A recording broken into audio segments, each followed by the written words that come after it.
screen share, which I think you're already doing. We've got quite the setup here. Yes. No.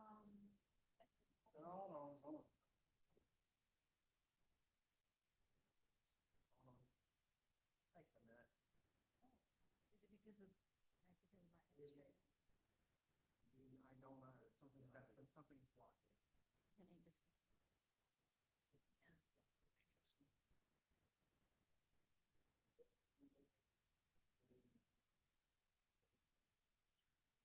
Doing it right now.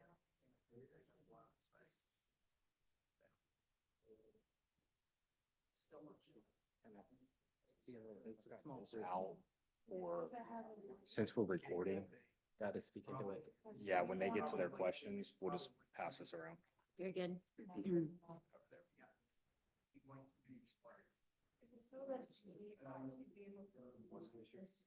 think they got too many in the data.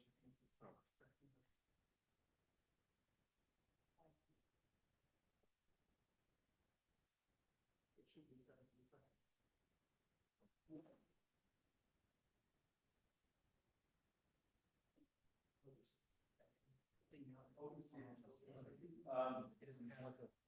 You're back there.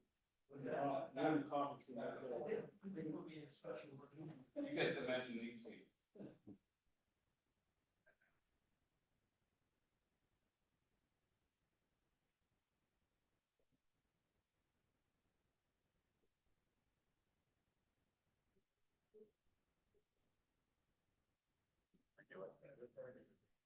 No, I'm with the.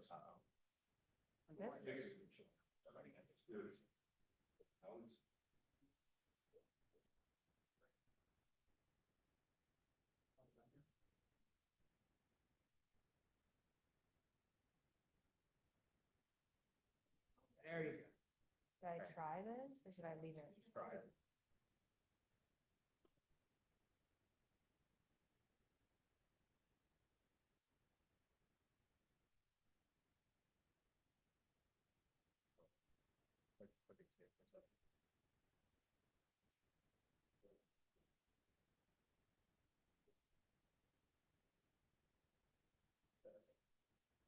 That's three. You want that one and that.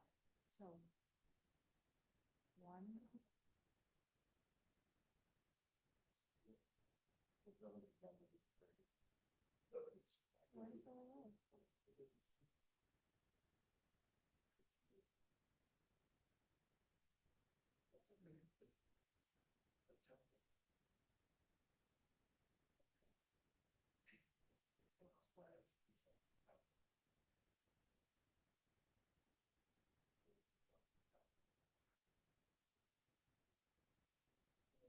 Identify them. You would do the same. One, two.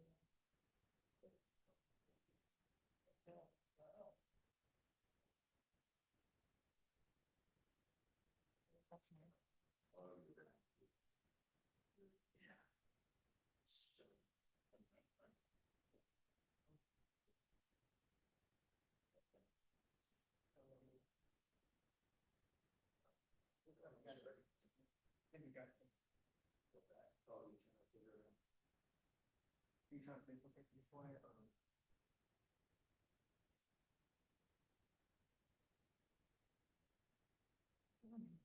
We're almost there.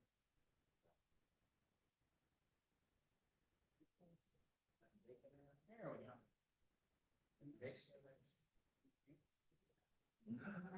Good evening, everyone. Before we get started, I just want to point out that this is not a council meeting. So even though you see we have a quorum here, we will not be taking questions. We're here to learn just like you guys are.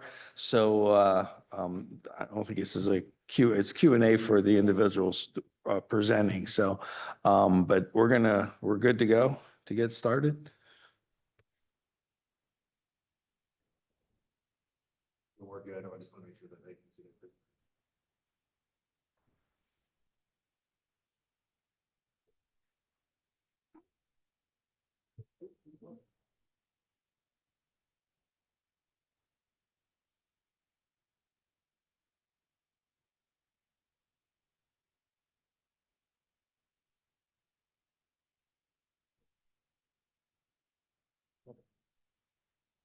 Good. All right. Welcome. Thank you. Thank you very much. I'll try to speak into the microphone. I think we're recording, so we're trying to capture all the audio as well tonight. I'm Jason Wager. I work at Centralina Regional Council, share a little bit more about myself, but really here tonight to turn things over to Lynne Hare, who's our Assistant Planning Director at Centralina, in just a moment to walk through Planning 101. The village was kind enough to invite us out to provide high level, what is planning all about? How do we get to do planning locally? What it would empowers us to do that, and then how do we translate our vision and ideas into actual on the ground projects? So, really about learning a lot today or tonight about that process. So let's see. Oh, it didn't want to change up there. So, well, this is getting adjusted just a little bit about Centralina Regional Council. Marvin, along with over 60 other municipalities and county local governments in the 9-county greater Charlotte area are our members. That's really what brings us together.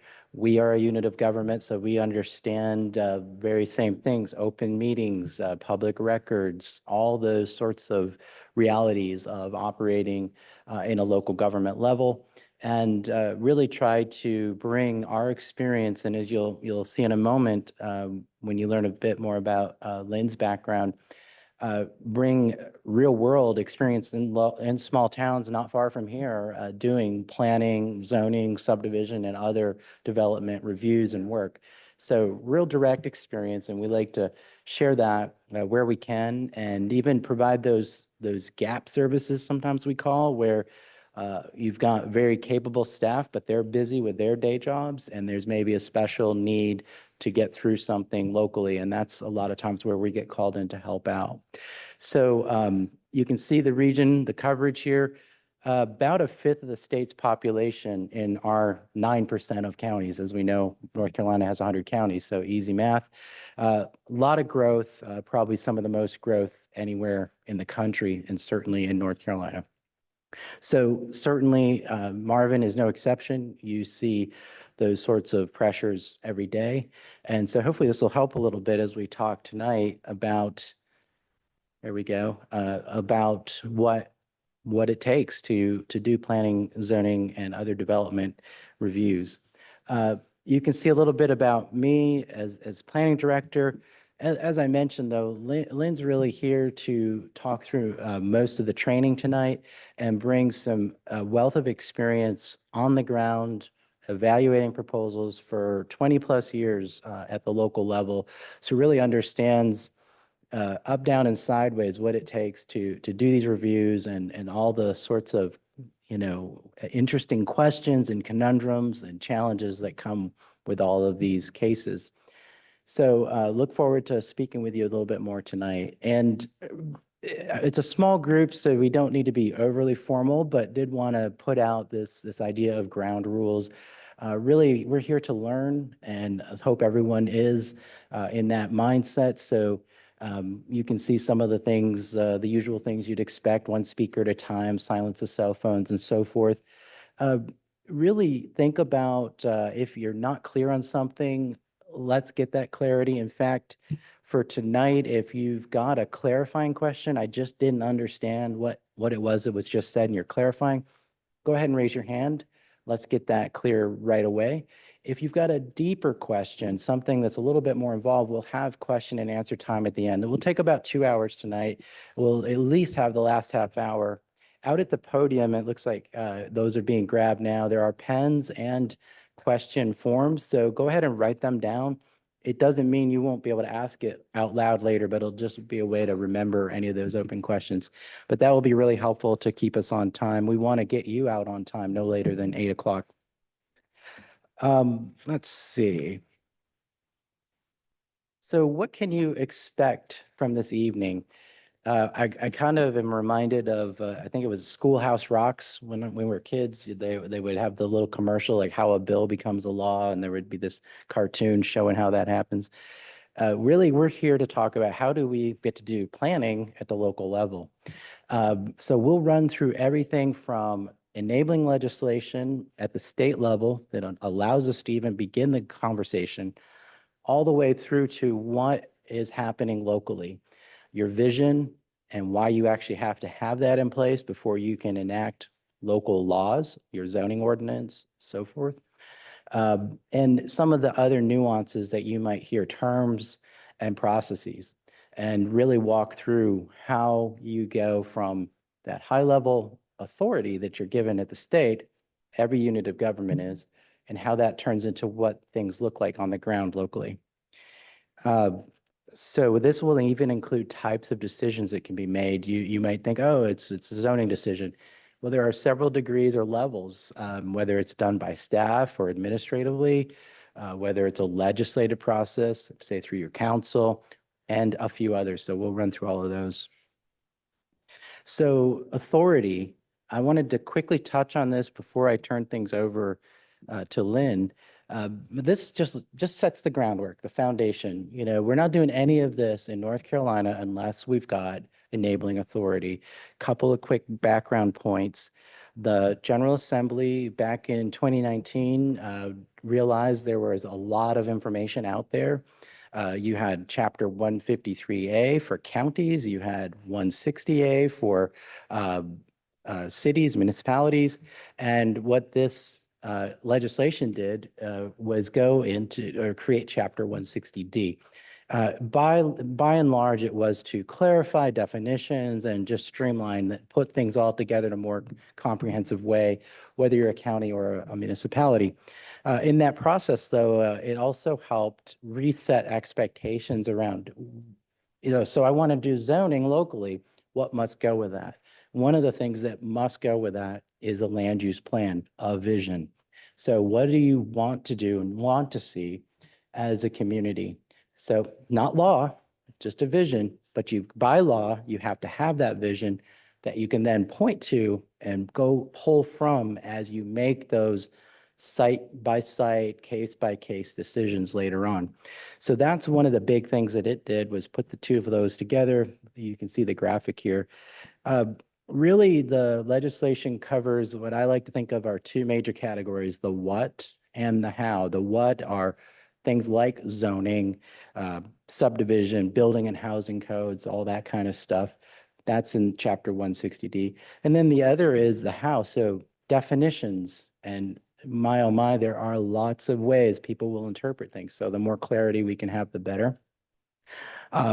Duties of boards, creations of boards, administration of regulations.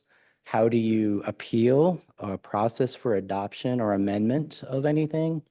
All of those how items are also laid out. And so a lot of times you'll see notices going out from staff. There's probably a reason for that. It's all part of what's, at least at the foundational level, set up by the planning laws.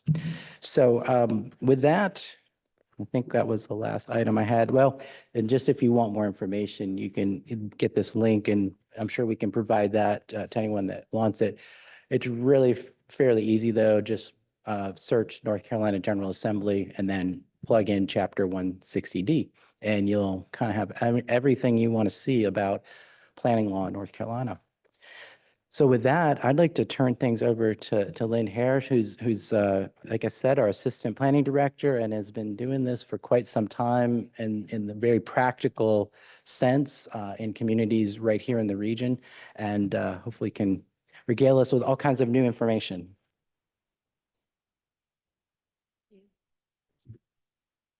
Well, as Jason said, my name's Lynne, and I just want to thank you all for inviting us here this evening. We are excited to talk to you about a topic that can be a little dry, so we'll try to make it as interesting as possible. I think the main thing we really want to do is try to just answer some questions that you all may have, so please feel free to ask. What we're going to talk about next, Jason touched on what the authority, what the state authority gives us or jurisdictions, the power or the authority to enforce zoning within your town. That's where the authority comes from, is from the state of North Carolina, from the general statute. And that statute also gives jurisdictions some authorities, some decision-making authority. So we're going to spend some time talking about those different types of decisions. Some of those, the first are administrative, there's legislative, there's advisory, and then we're going to touch on very briefly quasi-judicial decisions, which could be a topic within itself. It's quite detailed, quasi-judicial hearings. If you are interested in that, Centralina is putting on a quasi-judicial training through the School of Government next week. So if you're interested, please let me know. We'll be happy to give you that information. But the first thing I want to talk about is administrative decisions. This is exactly what it sounds like. This is your staff. They work for you here at the town. They're your professional staff, and what they're doing, they are covering the day-to-day, non-discretionary decision-making. They're enforcing the ordinances that your elected officials have adopted. There's rules in there. There's things that the staff have been charged with taking care of for the elected officials and for the town. Some examples of these things are the subdivision of land. If someone wants to turn their 5-acre tract into 5 1-acre lots, that's an administrative process because it's written into your ordinance, and the staff would handle that. They would review those, they would approve those. They don't necessarily need a public hearing or elected officials' approval. Other things, there's zoning compliance certificates for new development. Staff reviews development plans, and they're issuing those types of permits. But everything they do is by the authority of the ordinances that have been adopted by the town. Any decision, I do want to point out that if someone comes to the town and asks for an interpretation within your zoning ordinance and they don't like what the staff says, they're like, well, I don't agree with that. They do have the ability to appeal that to the Board of Adjustments, which is a quasi-judicial hearing. I can say that does not happen very often, but that is the process for that. So those types of decisions would not come before your town council. The next type of decision that you as a town can make is what's called an advisory decision. These are boards such as your planning board. Your planning board is making recommendations. Anytime somebody applies for a rezoning or a text amendment or something that involves a public hearing, there has to be a recommendation or an advisory decision made. And that happens with your planning board. Another example of this would be, you probably have other advisory boards here at the town or the village. Parks and Rec committees or advisory boards. Sometimes towns have stormwater committees. So they're not making decisions. They're just making recommendations. They're advising staff on ways the ordinances should possibly be applied, but they're just advisory boards. But I did want to point out that in the state of North Carolina, in the state statutes, that in order to enforce your zoning, you do have to have an advisory board or a planning board, typically is where those duties land. And then the third type of decision that the state allows towns to make is legislative. Legislative decisions are your rezonings. These are the things that go before your town council. There's zoning map amendments, they're text amendments, anything that has to do with changing the ordinance are legislative decisions. They mandate these have a public hearing. So these types of decisions are not being made in a back room. They're not being made in closed session. These types of things have to be heard out in the open at a public hearing. And there's laws. There's basically in your ordinance and in state statutes, it's very clearly written on how these hearings and how these meetings have to be advertised. It's laid out pretty specifically. There's some broad discussion and deliberation that happens with these types of decisions, which the town really encourages. Rezonings and land use decisions, it's really a group effort. It's the citizens, it's the elected officials, the planning board, staff. It really, a lot goes into it. So that's the way it's set up by the state. Yes, sir.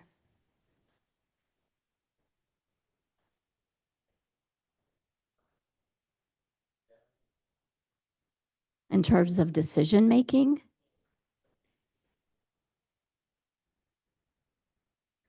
in terms of allowing it to be heard or allowing a decision to be, or how a decision is made. It's very discretionary. With a land use plan, as long as the rules for a public hearing and the process are followed, then the council really has the ability to decide what they think is in the best interest of the town. Sure. Absolutely. Yes, it was asked, how, is there anything in writing that outlines how the elected officials make zoning decisions? Is that the correct or criteria for those decisions being made?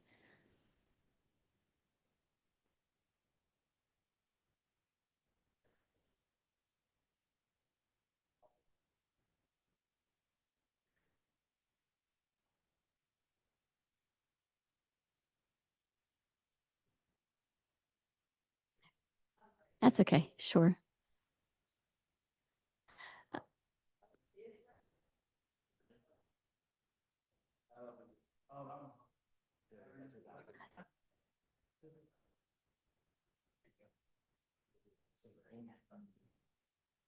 Thanks. Is that working? There you go. Okay, great. Yeah. Yeah, third time's a charm. Yeah, is there anything in writing or otherwise that guides the council in exercising their discretion in terms of specifically doing rezoning? Or is it just they have broad discretion and there's nothing in writing that Well, articulates what how they right. ought to be exercising that discretion? well, the way The is considerations that they would like right. They do have tax discretion. revenue versus Right. impact on taxes. Right. That is not written in legislation, no.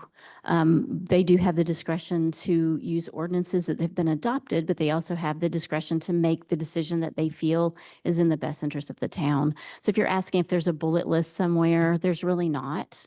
And I think the system was designed that way on purpose so that the elected officials could weigh all the options. They could listen to what the public had to say. They could listen to, what staff is, what the opinion there, technical opinions of the staff, those types of things. So I think it provides for a system in which a decision that the officials that were elected by the town have been charged with making those types of decisions.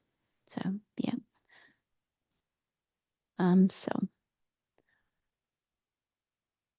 So how do these fit together? Is everybody good? Any other questions? Okay. How does your staff, your planning board, and your village council fit? How does this all fit together? Well, we'll go over this a little bit more in depth here in a minute, but just so you know, staff, what they're doing is they're really the first line of defense, for lack of a better word. But when someone comes into the village hall or they are looking at they come to your staff with a proposal and they have questions and they want to say, I'd like to develop this. And they're really the ones that they start the process with staff. And staff's looking at the requests, they're looking at ordinances and land use plans and looking at it from a technical standpoint. And then they are forwarding that information on to your planning board. Another thing staff does is they are making sure that all of the legal requirements that are set forth for advertising and setting up a public hearing, they are making sure all that happens. So there's a lot that goes on behind the scenes before you all even see a rezoning request. But once staff has prepared all of those documents, done all of the advertising, they are sending that on to the planning board, who is your advisory decision makers. They are reviewing the staff recommendations. They have an open meeting. In the state of North Carolina, planning board meetings are not public hearings, but they are open to the public. And people come, they can comment, they can ask questions. The planning board listens to all this information, similar to the way council does, and then they're making a recommendation that they forward on to your village council. And then the village council is charged with making those legislative decisions, which are the final decisions, and they adopt those ordinances and any text amendments, and then it's kind of a full circle. It goes back to your staff once approved. So what are the tools that your elected officials, your staff are using? There's really two main tools that are being used. One is the land use plan. I'm sure you all, if you've been involved with zoning hearings before, have heard this term. But what your land use plan is it's a guide. It's a policy document. It's not an ordinance. You here at the town have a 2020 land use plan. The way a land use plan is created, it's an open process. There's a lot of public engagement that's involved. Typically the communities listen to the elected officials, the planning board's very involved, and they create that document together. And it's really a vision for the town. It's a vision that shows where does the town want to be in 5 years, 20 years, however long the document is. And then you've got your development ordinance. And this is an ordinance, which is really a rule book. So the difference between the land use and the zoning or the development ordinance is you've got a rule book and a guide. And the rule book sets out real specific things that have to be done. They're technical things. They're things like your setback requirements, how far from the road the house has to sit, how much road frontage a piece of property has to have before it's subdivided. And all of this is adopted by your council. And your staff applies these decisions. They're the ones who are charged with making sure that every development that occurs in the town meets the ordinance. Lynn, over here. Yes, sir. Sorry. How often do you recommend that a town or municipality revisits the land use plan? Very good question. Actually, state statute, I believe, addresses that, but it's recommended 3 to 5 years. Is that just to revisit that, especially when you're in a community that's growing as rapidly as like the Charlotte region is. So many changes happen so frequently and so quickly that we really would recommend that 3 to 5 years. Now, Lynn, a question I have is, in that regard, is it required by law? Even though it would be very responsible for a community to have a land use plan, is it required? A land use plan is a requirement, yes. In order to have zoning, and that's new. That was adopted with the new 160D legislation that was adopted in 21. It requires that every town that has a zoning ordinance also has a land use plan. So what's in the land use plan? We talk a lot about, there's a lot of demographic information there. A lot of time is spent on talking about who you are as a village and where you want to go as a village. It creates that vision. There's also goals and strategies in there of how you're going to get there. How do we want to accomplish these things? But they're broad ideas. They're big ideas. They're not real specific things a lot of times. It offers guidance for community leaders, your planners, your developers, basically the community on the vision for the town. It also includes the future land use map. So there is a map in there that shows how the town would like to see growth occur over a period of time. And all decisions, this comment I want to make, I'll talk about this in a minute, but this is zoning decisions must reference a consistency with the land use plan. The state does require a statement of consistency with rezonings. This does not mean that the council must follow that land use plan to the T when it comes to rezonings, because there's some other new legislation that came out in 21 that basically says when a piece of property is rezoned, it's automatically considered that the land use plan is also updated. So those happen simultaneously. But again, we have here, there are 20-year plan that we, it's recommended those are updated every 3 to 5 years. Yes, sir.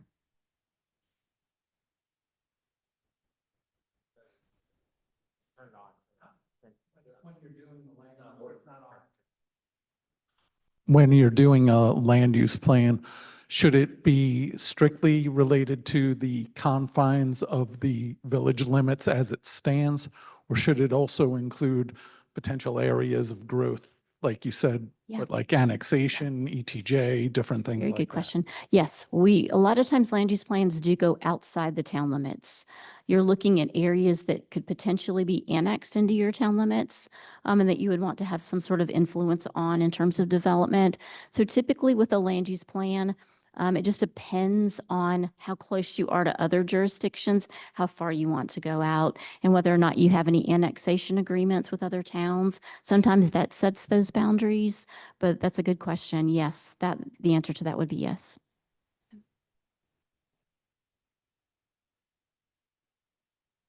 So you've got a document right now that your staff, I'm sure, is very familiar with called the Marvin Development Ordinance. This is a document that is your zoning ordinance and your subdivision regulations. They're all in that one document. This also includes your floodplain and your stormwater regulations.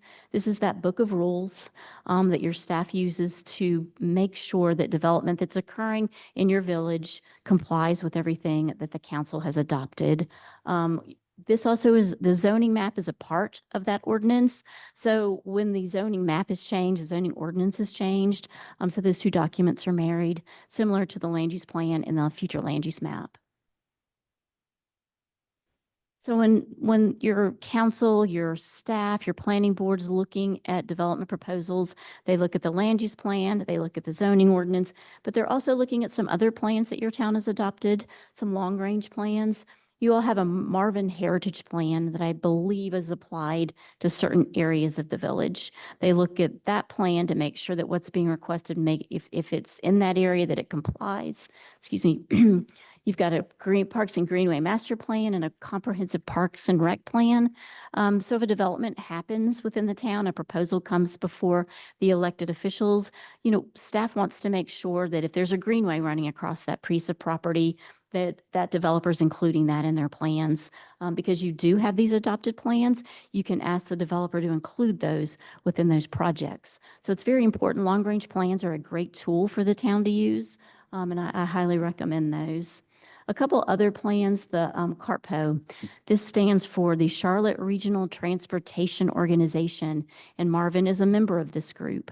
This is how federal highway funds and road improvement money is filtered from the state to local jurisdictions.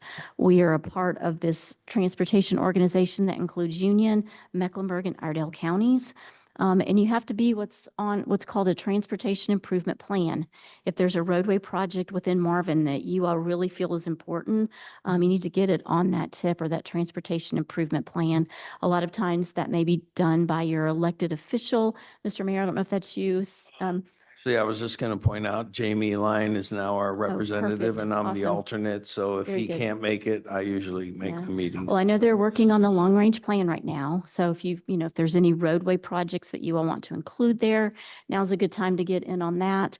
And then the county has a critical intersection plan, which I believe they've updated this several times. And I think Marvin has a couple of projects, either some that are near Marvin that are included on that plan. But those are things that you all can use if a development does come before you, to say, hey, there's an intersection plan to be improved. The county's identified it and your project is adjacent. So a development, if it's a conditional zoning, you can ask that they contribute to that. Can All I right. ask a quick question? Yes, sir. So after we go through that process of creating the land use plan and stuff, so what's the typical check systems? Like obviously you have the public inputting what they're doing, planning boards involved, council's looking at it, but is there an overall guru that looks at it and says, yeah, this is good, or, you guys are off base here, or, how does that happen? Well, it's a process, and really the process identifies what the town wants and what the vision is. And I know we at Centralina, we are involved in land use plan projects. And one of the most important components of a land use plan is the community engagement and making sure that as you're going through the process of writing that document, that you are checking in with the community, you're inviting them in to comment, that you are involving the planning board. 9 times out of 10, there's a steering committee that's appointed by the council and they guide the project so that when it gets to that final document, and your staff plays a big role in this as well in helping everything stay on track and getting it to the finish line, which is really council. And then you all look at that document and really make the decision on whether or not you want to adopt it. And I don't think there's any set standard for the perfect land use plan. I think every community is unique and you have to decide what works best for Marvin and what you feel like is the best plan for the village.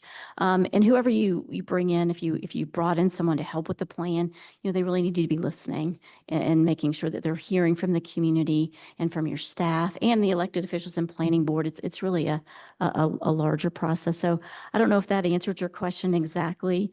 No, it does. It's because I know when we were doing this, we had a lot of public meetings and Yeah. kind of things. We talked a lot. It involved the public as much as we Yeah. could, I think, so. Yeah, and it is it's tough to get people involved sometimes, but it is an important process. Another thing too, is a lot of plans have sort of a set there's a set of chapters or topics that are talked about within a plan that are pretty common. You don't have to use those. I've seen some land use plans kind of streamlining things and really deciding on, hey, those things aren't even important to us. We're more concerned about parks and rec and traffic. We aren't really concerned about, I don't know, water and sewer. I'm sure that's not true, but just as an example, you can kind of choose how you want to, how it fits best for the Village of Marvin. So. Advertise. Yep. Thank you. Yeah, you're welcome. Well, the next thing I wanted to walk through, and I just wanted to say I was able to work with your staff some on putting this together, and you're in very good hands. You have a very good staff here, but they had the great idea of saying, hey, why don't we kind of walk through some scenarios and kind of let the public know, hey, how does development in Marvin happen? So I put this together. So please, here's the point. If you have questions as we walk through this, let me know. But so what does happen if a property owner walks into Marvin, the Village Town Hall, and says, I own 15 acres down the street here and I want to develop it? What happens? Well, the first thing is your staff meets with them and they find out, hey, what exactly are you looking to do on your property? They use their zoning map to check the zoning, because that's the first thing you need to make sure fits. That if it's a residential development, that it's not zoned commercial, but that the zoning matches. Can they actually do this on the property as it's currently zoned? And then another thing they're looking at is the land use plan. To say, well, the zoning fits. What about the land use? Or the zoning doesn't fit. How does the land use fit? So those are the two documents that are that are being looked at when someone approaches the village with a development proposal. There we go. So there's a couple options. So what does happen? So the first thing would be that they walk in, staff checks the zoning map and the land use map, and all's good. It matches. The zoning is good. The land use is good. I mean, it's a unicorn. They've got a piece of property that's zoned correctly, and the land use plan shows it for that. So what happens here? What kind of decision is this? It's an administrative process. These are administrative decisions because the person who's come in with that development plan, the developer, is going to follow the rules that have already been adopted by the elected officials. They don't need any changes. So they submit a set of plans. They have construction documents, preliminary plans, and your staff is charged with reviewing those. What's involved in that review? A lot. And sometimes that is not, that can be a lengthy process depending on the size of the development, but they're sending that out. They're looking at it in the planning department, but your planning staff's also sending it out to Public Works, wanting to see, ask the county, do we have water sewer capacity? The fire marshal's office, making sure that there's no issues with the number of entrances. Your engineers are looking at this. NCDOT's been notified to say, hey, do you guys need a traffic impact analysis done because of the size of the development? They're going to need a driveway permit. There's a lot of things that go into this. And your staff does not issue any permits for construction until all the boxes have been checked. And every one of these departments has given it their approval and issued their permits. And then there's another thing that the town requires, and that's bonds. I'm sure you all remember 2008 when a lot of developments were just kind of left, unfinished. With the bond process, that gives the village the ability to say, the developer wasn't able to finish it. We've got that bond that they posted, so we can go in and the homeowners, aren't left hanging. So that's part of the process as well, that your staff makes sure all this happens. So they've got a lot of responsibility. So that's what happens with option one. And then, whoops, I think I went too far. No, that was right. Yes, sir.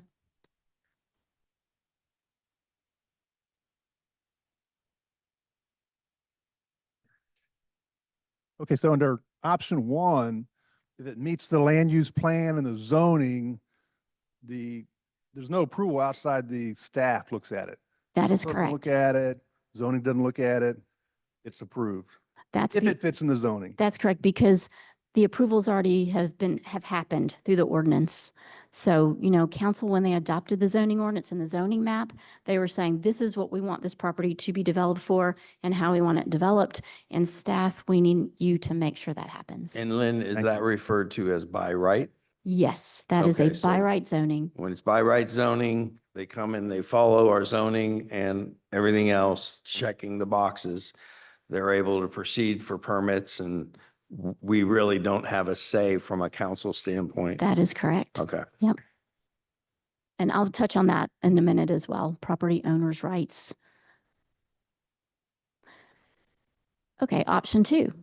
So same guy comes in, same developer, could be a woman. And this property project doesn't fit with the zoning map. The zoning, not good, doesn't match it. Guy wants to build a commercial shopping center, the property zone residential. But the future land use map's consistent. The future land use shows it as commercial. So what happens here? Well, in order to develop land, the one thing that has to happen to be by right is the zoning has to match. So when the zoning does not match what the developer would like to do, that's when the elected officials are charged with making the decision on whether or not to rezone that property.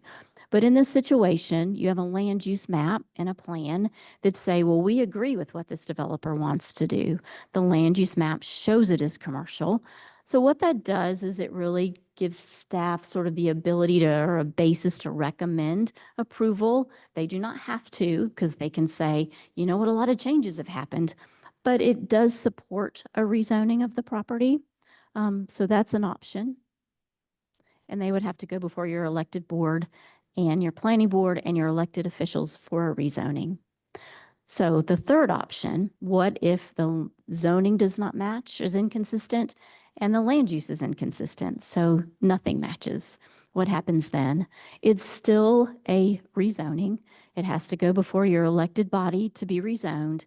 But in this situation, the land use doesn't match. So your staff, if they're using that document, have a basis to say, you know what, this doesn't match the plan we adopted in 2020. So they may recommend denial. They do not have to, but they may. So I just wanted to point that out. Those are really the three scenarios when it comes to rezoning.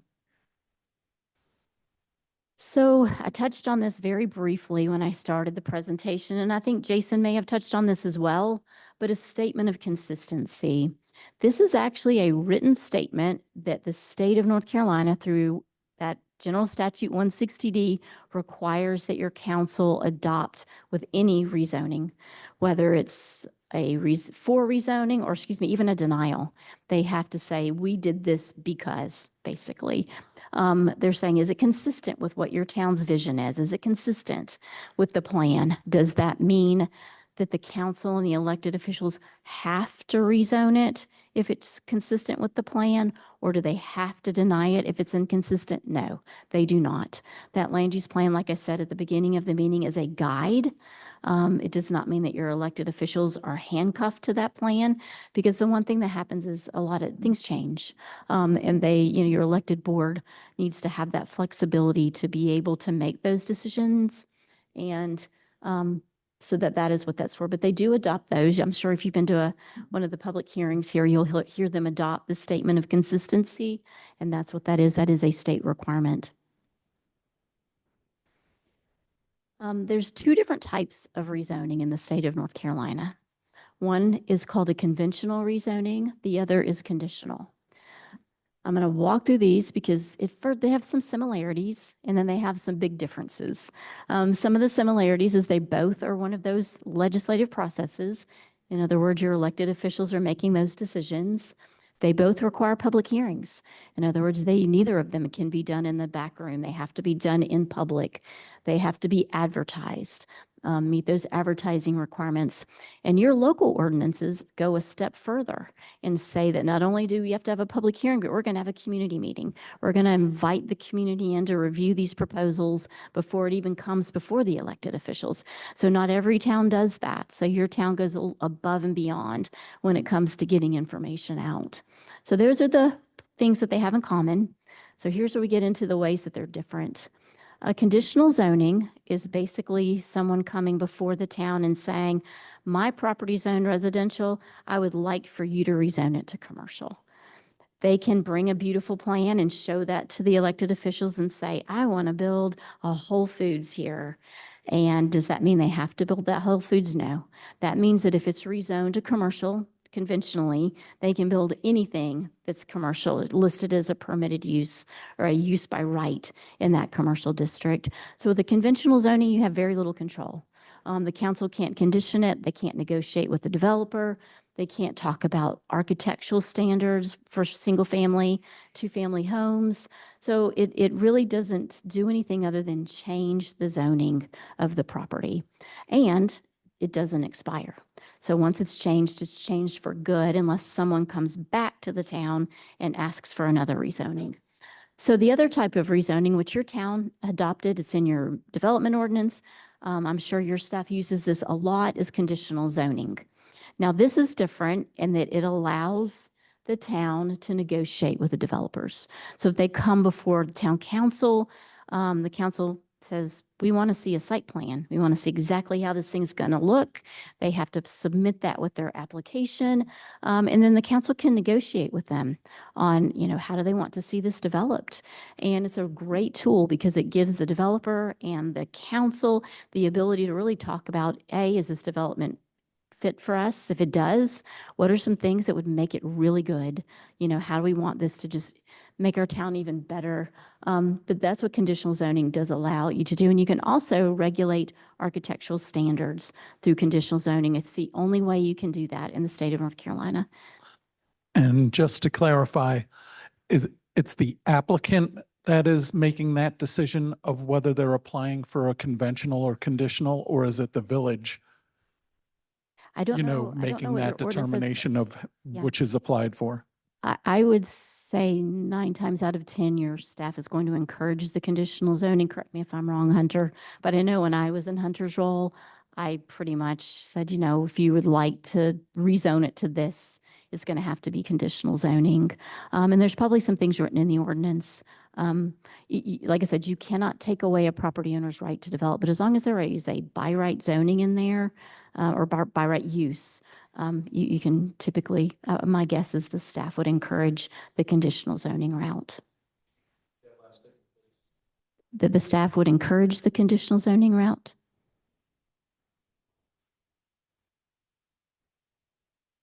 You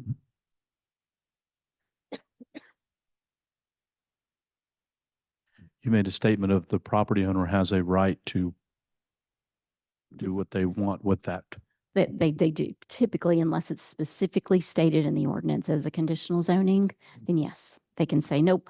But my guess is they would prefer to go conditional because it's I would think a traditional rezoning would, or excuse me, conventional rezoning is harder to get because there's no controls. Once it's rezoned, there's very little that the town, has in terms of say of what's developed. With the conditional zoning, the town can be more involved in that, what's put on that property.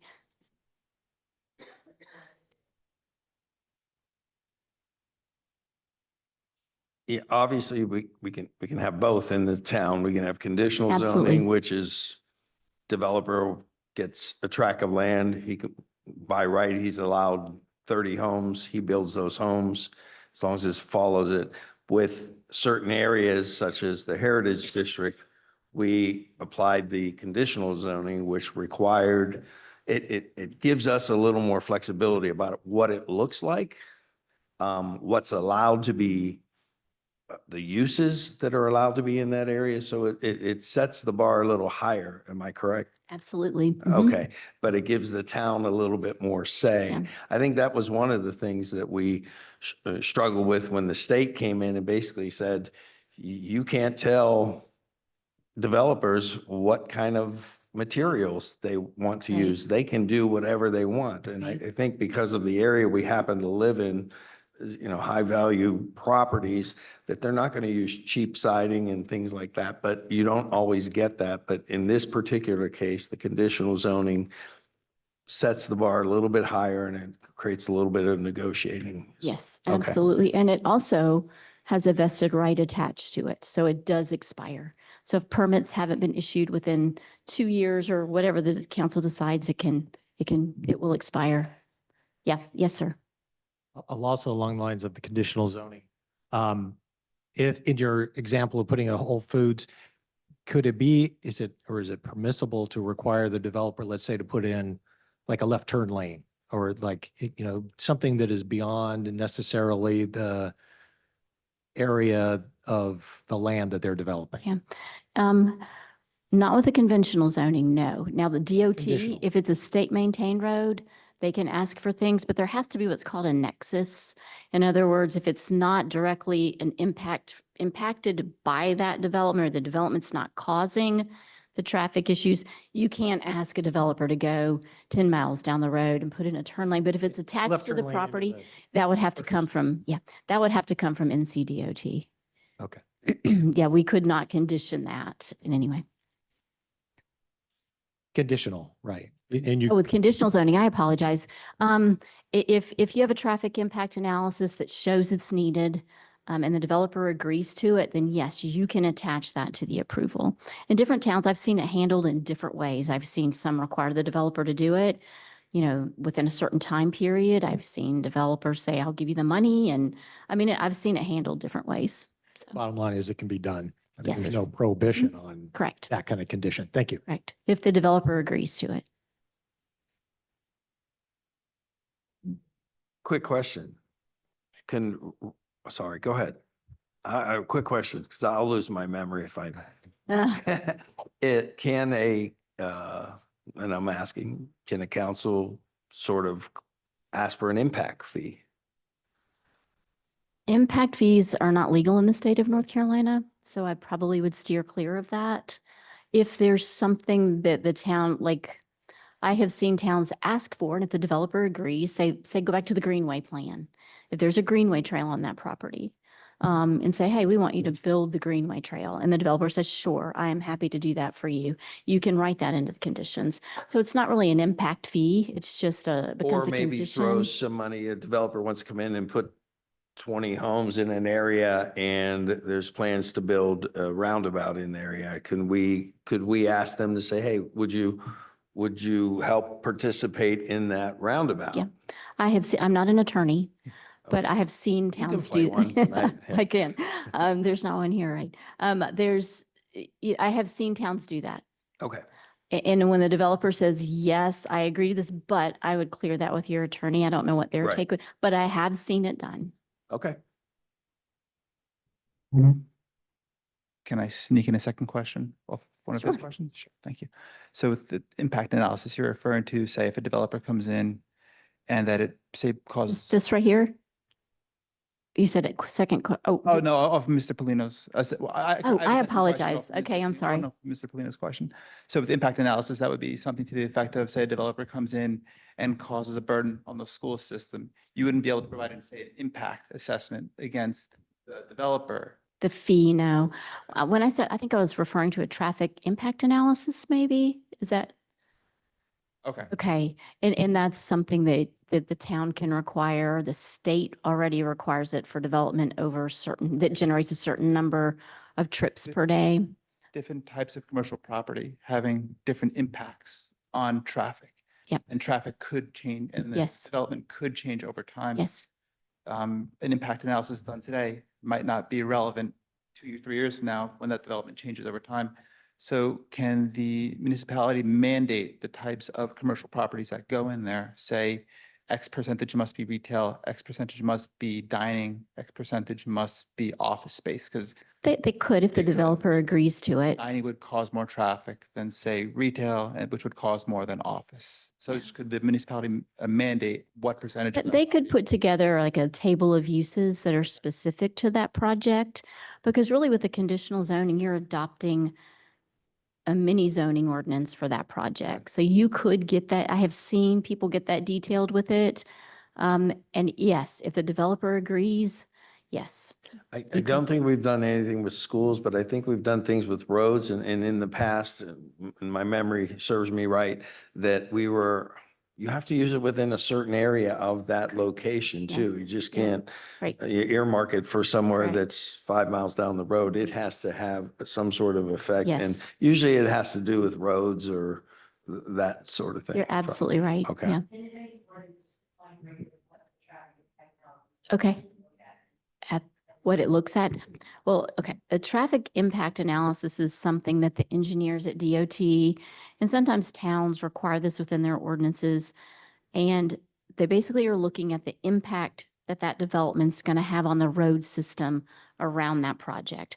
Like, and you had a very good point, different uses could generate different levels of traffic, and they have manuals that they use, and they say, okay, a daycare center is going to generate this many trips in the morning, this many in the evening, and they use formulas and models to come up with how much impact is that development going to have on this area and what do they need to do to mitigate it?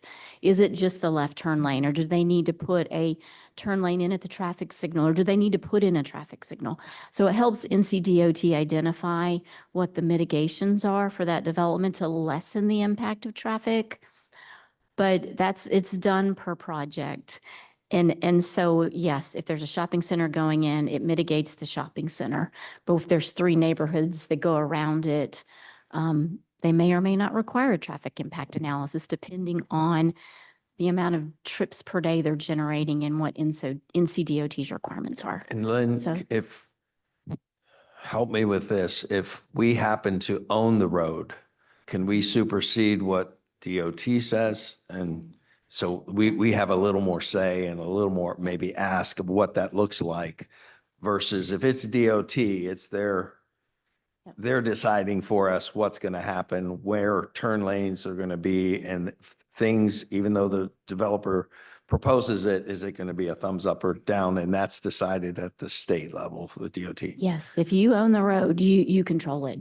But for clarifying purposes, TIA takes into account what use the building is going to be from. That is correct. So going back to your question, it's not necessarily that they have to say, this is going to output that much traffic. They take into consideration what the use is at the time of the study. So are they only limited to the usage for that specific project? Or they also take into consideration of any new projects that are planned in that area? So Well, am I understanding, are you asking that if a project is coming in, they'll analyze that as well as other new projects at yeah, the that same are also time? be planned in the next 2 years, 3 years, like there will be something new, right? So in that area, like today I'm building this, but there is still some vacant land in the same vicinity. If It's it, prone for development. yeah, So if that it- would generate more traffic. correct. If it meets the threshold for a TIA, then yes, they will require it on other developments as well. I don't know if that was what you're asking. Which means, are they going to look into that perspective, or do we need to specifically say that you need to consider these things may be happening in the future and you need to take that into consideration? DOT is typically, but my experience has been that they look at it on a project by project basis. They're not Not- looking at the big picture. Okay. Yeah. One more I have, sorry. As part of the conditional zoning, is it okay to go with variances directly as part of the application process? How does the variances come into picture? So a variance, did you ask me a variance? Yes, as part of Um, a conditional zoning yeah. application. That's a different topic, but I can touch on it just. Referencing there- variations. Variations. Deviations. Oh, I Yeah, apologize. he's not asking for a Board of Adjustment variance, Okay. or a variance from the code. De- You might want to. Varying from the A code. deviation. Rezonings, Deviation. a Part of deviation. Okay, conditional zoning. okay. You understand the question? He's asking about rezoning of property with conditional zoning. I don't think I did understand. I apologize. Zoning application, can a developer include the variance requests in the application itself? Like let us say my property, right now as part of the ordinance, it says 85 feet from the road. Now, as part of the application, directly as part of the application is saying like, I want 50 feet. Okay, reduction of setbacks within a rezoning request with conditional zoning. My understanding with conditional zoning is you have to meet the minimum requirements of what the ordinance says. So if there's a 10-foot setback, I think you have to meet that 10-foot setback. Unless, I've seen it done both ways, but I think 160D laid it out pretty clearly that the minimum requirements have to be met. Mhm. So I hope that answers your question. Yeah. I think they can ask for whatever they want, but will it be approved is a whole nother thing, right? So yes, and they have the ability to ask for what they want and present it to the planning board, and he's leaving and I was actually going to answer his question.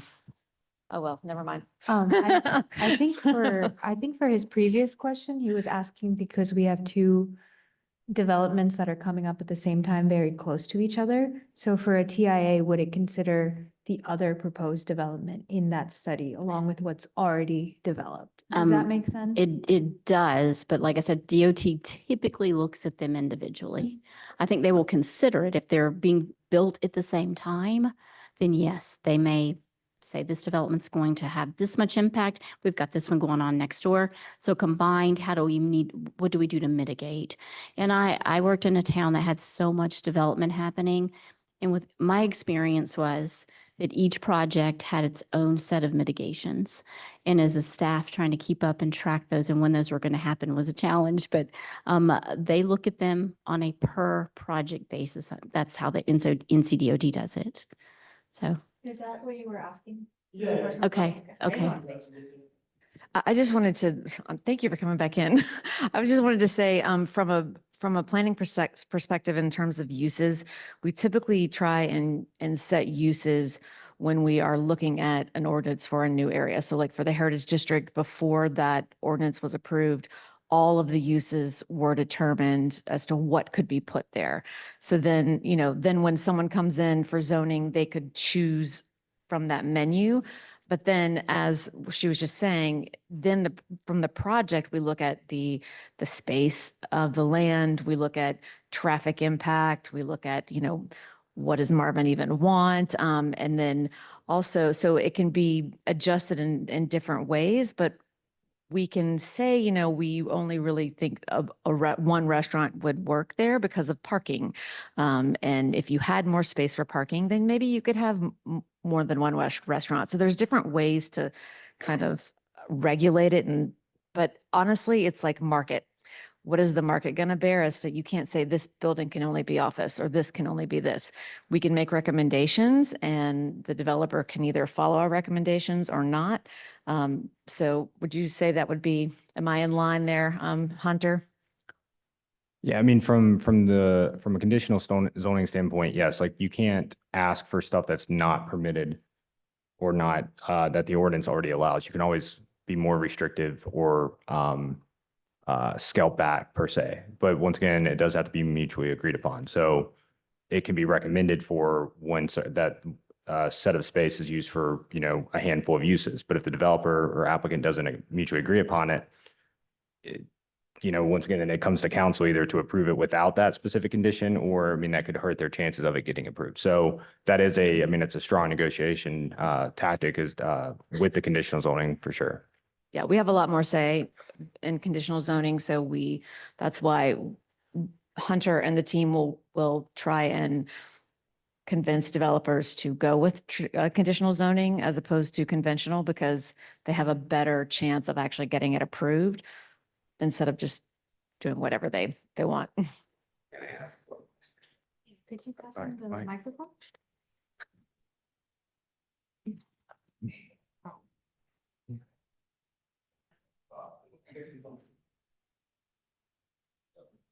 I guess where my question was stemming from, because if you say you have X number of square feet and it's deemed appropriate for the area and it's office, X number of people are going to go in. If you have the same number of square footage, all of a sudden 2 years down the road, that turns into a giant restaurant. That's going to drastically impact the area, both from a parking standpoint and from a traffic standpoint. So That's great. That's a great question. What is,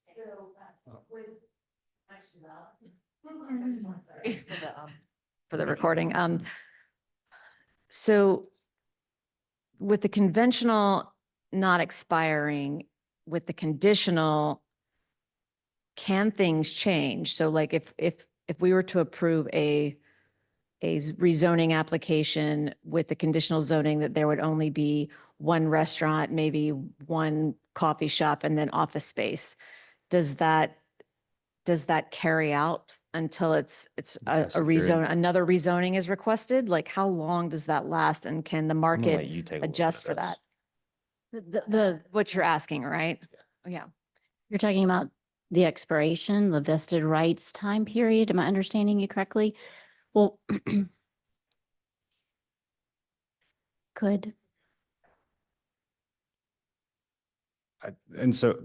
think I understand what he's asking is that the developer potentially proposing X. Y is a permitted use. And let's say, once again, we'll use its office is permitted, but a restaurant's also permitted. And it starts out as office, but then it's converted to restaurant because restaurant's still a permitted use. Yes, that can happen. Then going back to your TIA question, though, when they do the TIA, they're looking at the highest impact uses on that trip calculator, meaning that if all that square footage was restaurant or that like they have to go off the 3 highest impacted uses. They could be saying they're doing just office, but they have to go through what the 3 highest impacted uses to see what the trip calculations are for it, if it would trip that for the TIA to be triggered by NCDOT standards. CIA, but for parking as well? Parking's going to be regulated by ordinance. Specifically in the Heritage District, there is no parking minimums there. However, in other districts and the MDO, there are minimum parking. Regarding that, we have never experienced it, so I don't necessarily have that answer regarding, because I mean, Marvin doesn't have a lot of commercial development. But if Lynn, with your experience, if the zoning ordinance said let's say one parking spot for every 200 square feet of commercial, but then the use and the parking standards for restaurants has a higher standard, and properties being changed from one use to another, how does that work from the parking thing? In your experience, does that make sense? I mean, a lot of times you see shopping uses change within a shopping center and the parking lot does not change. But I have very rarely seen a developer want less parking. Usually they want more than what the ordinance will allow, unfortunately. But typically once it's built, unless it's a drastic change, like if the whole property's changing, say an old shopping center is going to a medical facility and there's really a need for more parking, the staff will do an analysis. But if you've got a Zaxby's moving into an old McDonald's building, or you have an office space turning into a restaurant, you've got a shopping plaza there, typically the parking is not updated. That's been my experience. It's a great question. And I guess some towns may handle that differently. Where I have worked, I have never seen, unless it's like I said, a drastic change in use, because there's typically nowhere to put the parking unless you go up once the development's already built. I appreciate it. I guess that's my point, because if it does go from office to retail to dining, increasing the need for parking as you go up, there is no room for parking, right? So I guess where do those people go is the question. And then I think too, sometimes we have to remember that people who are building these uses, they want their restaurants to be successful. And the last thing they want is if customers can't find parking, they're not going to come. So I do think that there's some calculations on the developer's side and some thought put into it, a little bit of trust on both sides in those situations. But I do think that that's something that's also looked at from the private sector and from the developer standpoint. Yeah, you're welcome. I have one question, ma'am. Okay, yes, sir. So I observe all the presentation. I see a lot of information related to the developer and council members. But what rights the neighborhood has, because something like if some developer, if I have some X amount of acreage and I want to build some commercial within some single family residential community. Mm-hmm. So I don't see any of our neighborhood rights, whether that is basically the developer won't live there, he builds, and council members may not live there. They may come often for some other reason. The people suffer each and every minute is the neighborhood.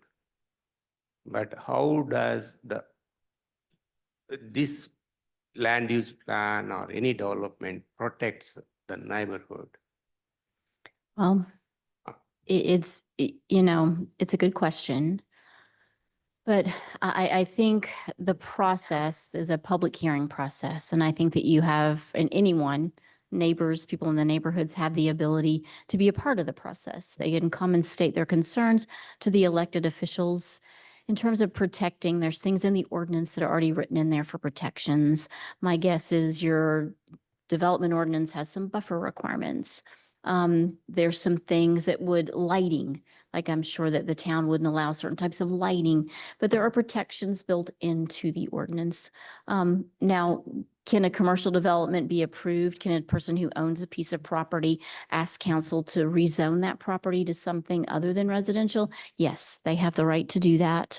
And if they follow the process and there are public hearings held and the elected officials decide to make that decision, the neighborhood's role really is just to be part of the process and be involved and state your concerns and opinions on how that may, your concerns about the impact. One more question is, whatever ordinance we are observing related to the Marvin Heritage District, even single ordinance is protecting either Marvin Village or else any residents. Those ordinances are so favorable to the developer, like we don't need a traffic impact analysis. We don't need a minimum parking requirements. So means very short, very small areas, they are planning a huge commercial plans. And I don't know how we are going to, we are bringing our concerns and those are being misrepresenting or misinterpreting to the elected council. Means we don't know to which authority we need to bring all these things. They are very confusing and there is a lot of confusion is happening and tense environment.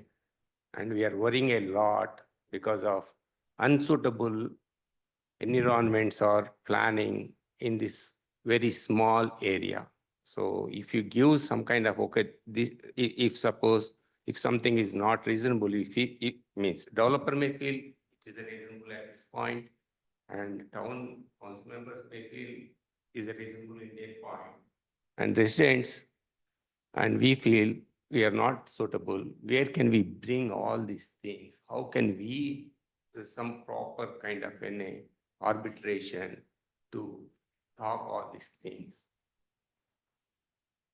Well, I, from what I understand, and I hope that hopefully I'm understanding your question, but with the process, especially with rezoning and conditional zoning, there's a community meeting, and that's a great place to start, to come to those community meetings, which happen before they even get before the elected officials.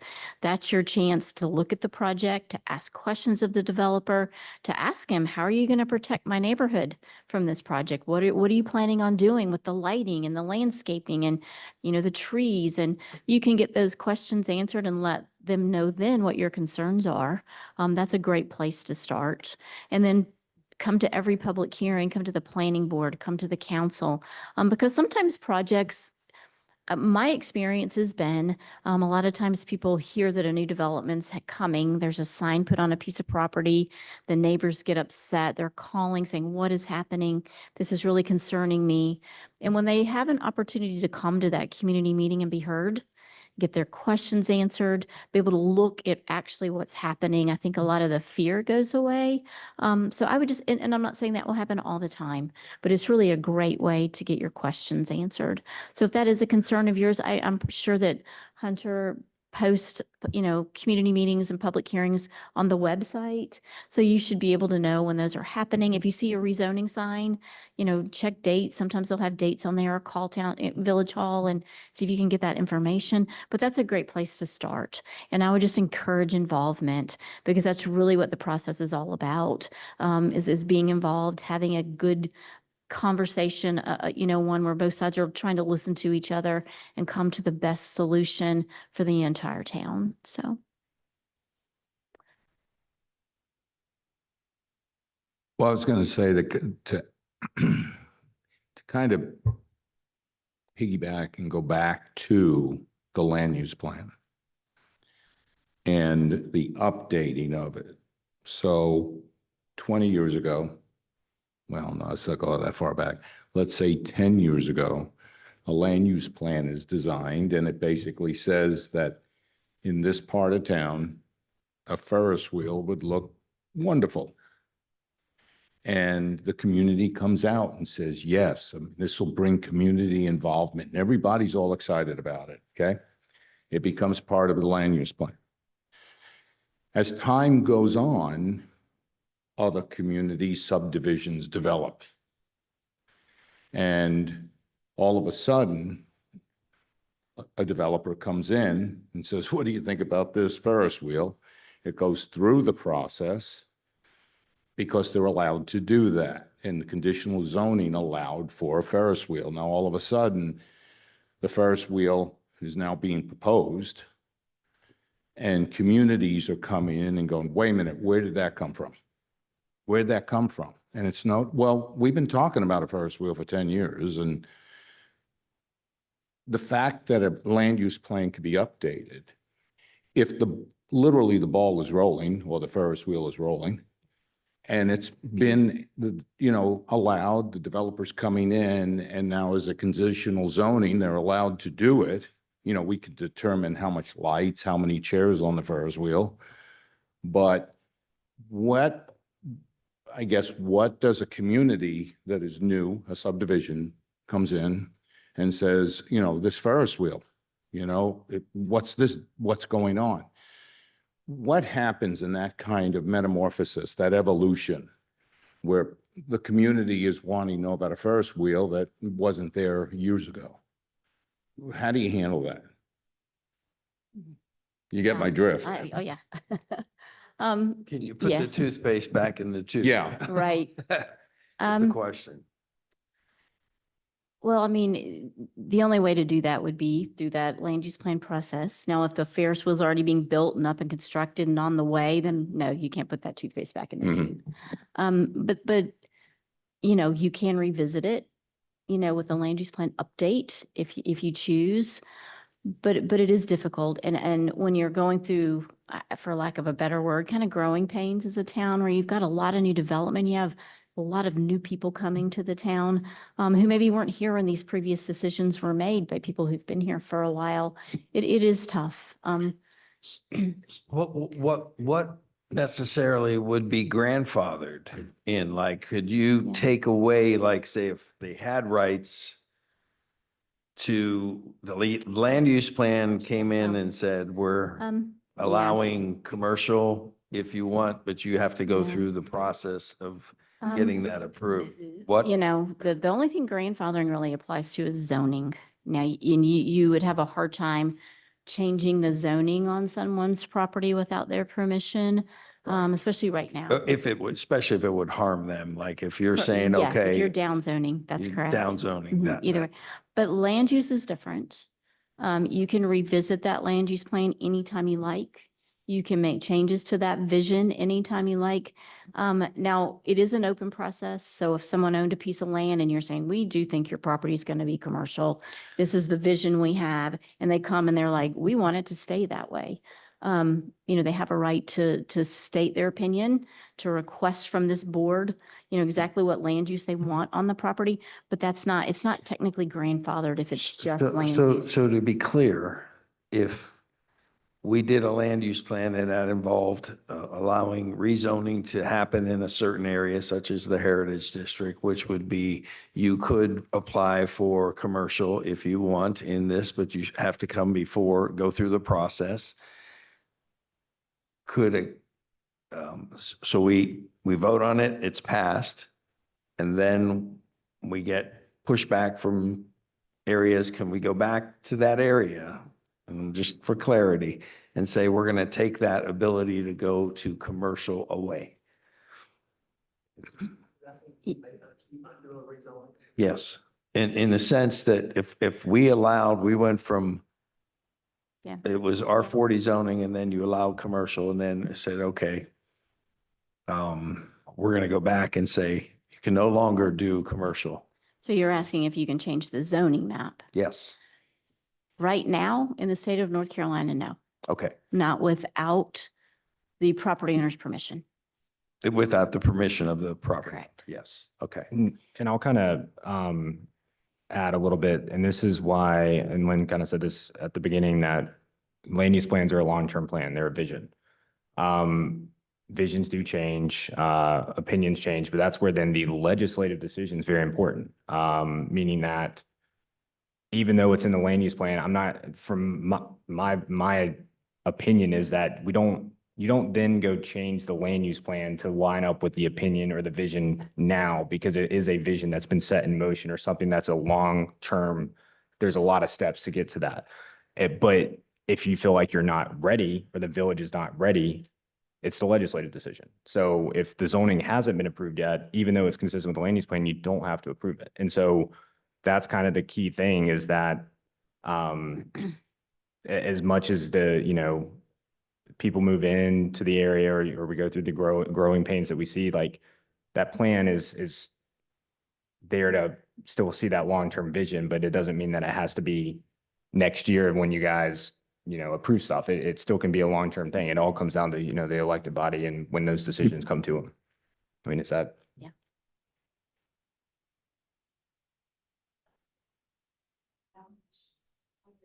Go ahead. You got the mic? Not the same. Where? Your comment about the map. If something is zoned for residential, but they have the ability, like our heritage district, sorry, having trouble talking today. They have the ability to request a commercial zoning. If it still is currently residential, could we change the map to just take off the overlay? Sure. You're talking about with the rezoning, pull it just off a piece of property? So the heritage district it's an overlay, correct? A commercial overlay? No? It's a heritage overlay? It's a conditional zoning district. But you have to opt into it, right? You have to request rezoning to get that commercial Got it. status. So the map is, it is what it currently is, but do you know what I'm saying? Are you saying, You know what I'm getting at? the difference between the zoning map and the land use, future land use map? So he just asked a question about if you could change the zoning map. And she said it's against the law without the, Well, right now, yes, Right. you can't downzone a piece of property. right. But Yeah. in the heritage district, it wouldn't be down zoning because they currently are what they are. Right. Yeah. You'd be Taking it out of that removing the district. option to. Yeah. So that is really, I think that was your question, right? Am I reading your Well, mind or I- incorrectly? I just wanted clarity on, it goes back to, can you put the toothpaste back in the tube? We've already decided on what the zoning could be. So could you go back? Because I think if we had, say we have R40 zoning, say we had an area where this was approved years ago for whatever the zoning, I don't know the term for it, but maybe it was a minimum of 4-acre lots. And then the village couldn't, and that was a zoning, but the village could not come in and say, okay, zoning has to be something that could potentially hurt that landowner, right? You can't, you don't have the ability to harm, if I'm using the term correctly, that person if, we require 8-acre lots now, or something that's different, and you don't fall into it. I think that's what I was trying to get to is, once the zoning is set and we're looking at it as a master plan or land use plan, that's set into motion. So that because of the vision of what they had and all the input from the community at the time was helping us figure that out. And now we are where we are, but then we get understandably pushback concern from areas that have, and I've heard that where a certain area is, it was just a house. They thought it was always going to be a house, but it was part of the zoning, and that has the right to be changed if they come in and request it. Go ahead. And I'm gonna wordsmith you for it. 'Cause Okay. I think what you're asking is, once again, it's the difference between a future land use map and the zoning map. And the future land use map does not mean it has the zoning unless the property has been approved through the legislative process for zoning. But if you want to add on to that, I did have a note in here if you wanted to maybe just high level the difference between a land use map and a zoning map. And it gets it's confusing, and a lot of people confuse land use and zoning, and they're separate. They're different. The zoning map is a set of rules. It's attached to the zoning or the development ordinance. And you cannot change it unless you go through the legislative process. It's a rule book with it. Hunter has to enforce. He's the one in charge of making sure those rules are met when property is developed. The land use is just a guide. It's just a vision that says, you know, we think in 20 years, this property over here is going to be commercial. It doesn't mean that the zoning and the land use match, kind of like the examples we used. You can have a totally separate land use on a piece of, you can have a commercial land use on a residentially zoned piece of property, which sounds like you may have in your heritage district. That's totally normal. You know, and so does that clarify it a little bit more? Yes. Okay. Yes, and I just want to make a point because we want you to get through your presentation and we have about 40 minutes Yeah. left. So let's, if we can hold maybe questions and have you get through the presentation Yeah. and we'll ask questions And at the end. the next couple of slides may answer some of your questions as well. So one thing I wanted to touch on is property owners' rights in the state of North Carolina. Does the town have the ability to tell a property owner, you can't develop your property at all? You can't do anything with your land? And the answer to that is no. That state legislation 160D says that counties and municipalities can have a zoning ordinance and they can implement that zoning ordinance, but they cannot take away the right of a property owner to develop their property. So there always has to be a by right zoning on it. That by right zoning may be single family residential on 1 acre lots. It might be commercial, but they have to have the ability to develop the property for some reasonable use. They also have the ability and the right to come before your elected body and ask that their property be rezoned. Staff cannot tell someone who walks in the door of Village Hall, nope, we're not even going to hear your request. We don't want to hear it. Council's not going to hear it. They have they have a responsibility as the elected officials in the town to hear people's requests. So anyone who owns property in this town has the right to come here to Village Hall and ask their property to be rezoned, and your elected officials have to hear that and make a decision. So that is a legislated thing in the state of North Carolina that property owners they are protected and have rights. Any questions on that? That makes sense? So just one more point on that. That basically means that the town or the village cannot hold a property owner hostage. You cannot just say, you know, we're not going to allow you to build anything on your land. We're going to make the zoning so restrictive, or we're going to make so many rules that you cannot reasonably use your property. That would be illegal. So I wanted to touch on too, we mentioned this a couple times in the presentation, but there was some legislation adopted by the state in 2015 that basically took away the ability for counties and municipalities to regulate architecture of single-family residential structures and now two-family residential structures. So we used to, in zoning ordinances and development ordinances, you had an architectural standards section that talked about materials and size of houses and color palettes, and that all got removed. We can no longer do that through the legislative process, through the zoning ordinance, but you can do it through conditional zoning. So that's another reason that conditional zoning should be utilized. It is a very powerful tool.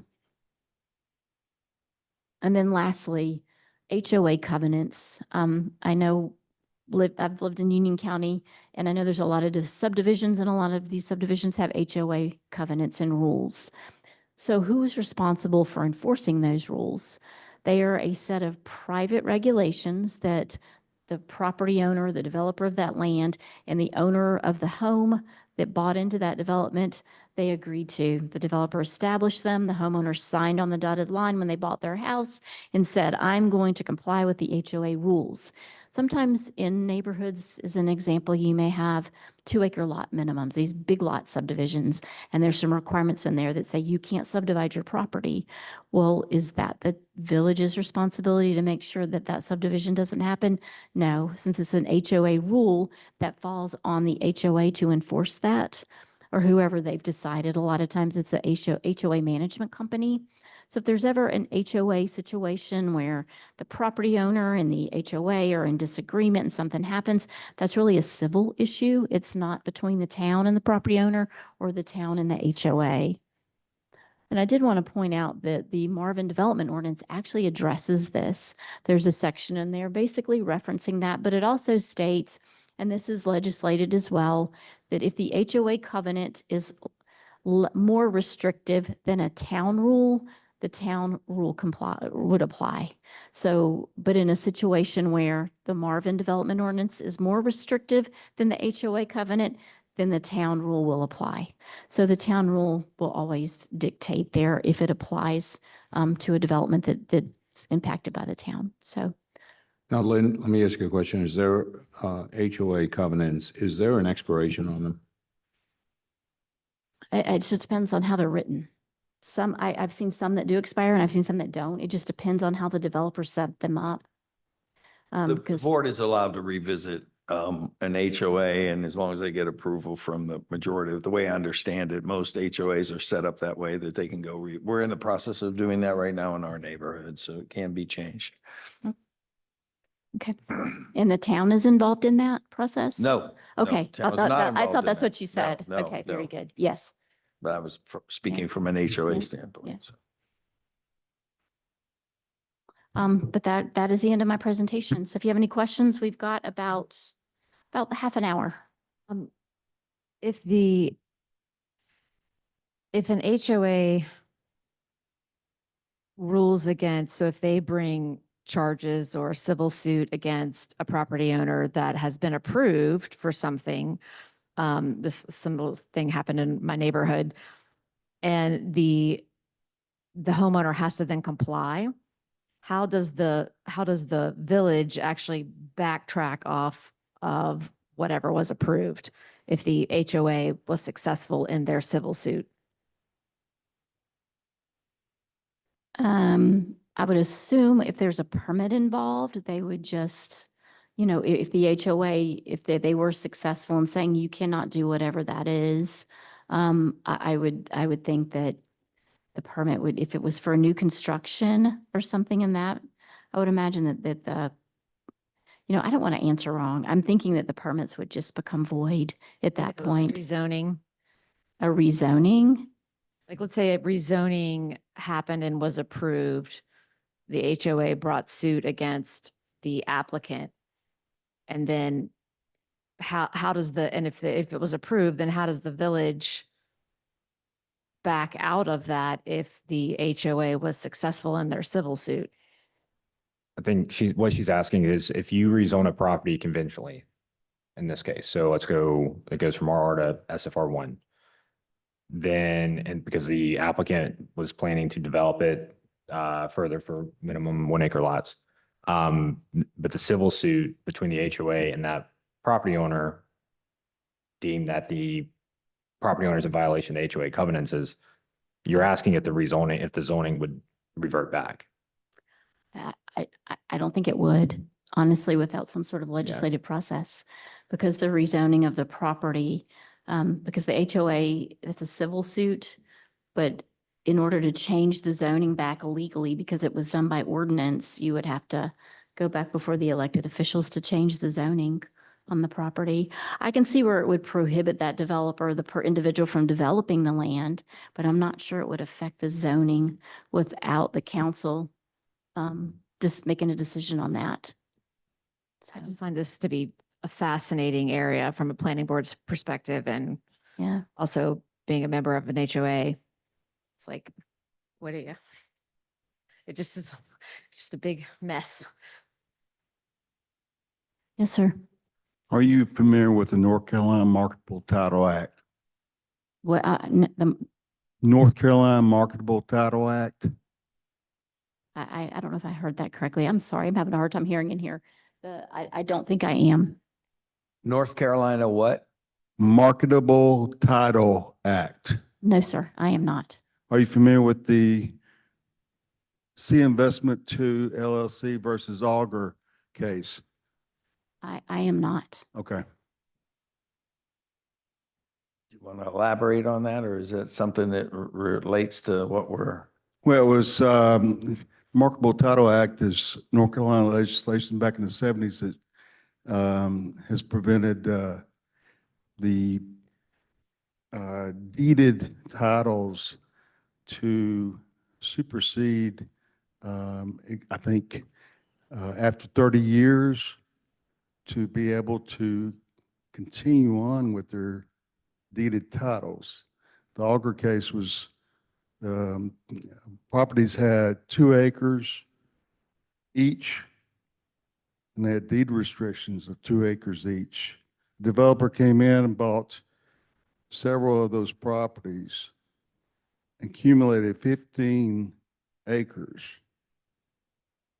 The homeowners then sued the developer regarding those deeded titles of 2-acre minimums.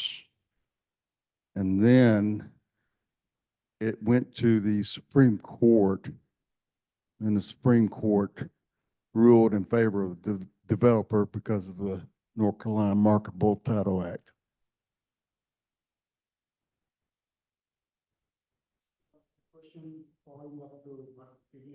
Yes, sir. Grab the microphone if you would. So this is regarding the future land use map, in which the property is currently as a residential, but as part of the Marvin, rural residential actually. But as part of the Marvin Heritage District, they have included that in that Heritage District map. But it is not zoned as commercial, only it is included as a Heritage District property. It is, the zoning is rural residential, and it is still going under the rezoning process. So if I heard right earlier, can that property be taken away from that future land use map if the council intends to? Yeah, absolutely. Thank you. That's a legislative decision. Kind of follow-up for that question is the council doesn't work with the developer. I always hear that the landowner's going to de-annex. They're going to leave the town. Is that a real threat? I mean, it could happen. It would be difficult, but would have to, the town cannot de-annex property without, the state adopting specific legislation for that de-annexation, but it has happened. It happened here. Yeah, I It did. happened here in Marvin. It was the state legislator, Tommy Tucker and I, who had a nice conversation. It wasn't a nice conversation, but it was more threats on his part. But it was an individual who came, who was a friend of Tommy Tucker. And I'll say this because I wrote a letter to all the legislators to say, don't do this. And it was him, a developer went to Tommy Tucker and said, the town's not working with me. Well, the developer came to us, and if I remember correctly at the time, wanted to put 400 age-restricted units for elderly housing right north of where Andy's is. And we said, that doesn't fit our plan or anything of our zoning right now. Take it on down the street. We're, if you're talking to us at 50,000 feet. One meeting, he went to Tommy Tucker and said, town's not working with us. Tommy Tucker took that land that was part of Marvin and de-annexed it. It is now townhomes right there. So that wasn't in ours. So it has happened. It's not like it's a threat. We know for a fact that the 12 landowners of the Heritage District were meeting secretly. It wasn't such a secret, but we knew they were meeting to talk about de-annexing from Marvin, and that would be this strip right here.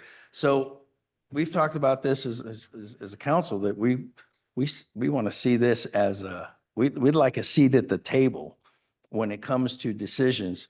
The conditional zoning, correct me if I'm wrong, allows us to raise the bar when a developer wants to come in and do whatever they want to do.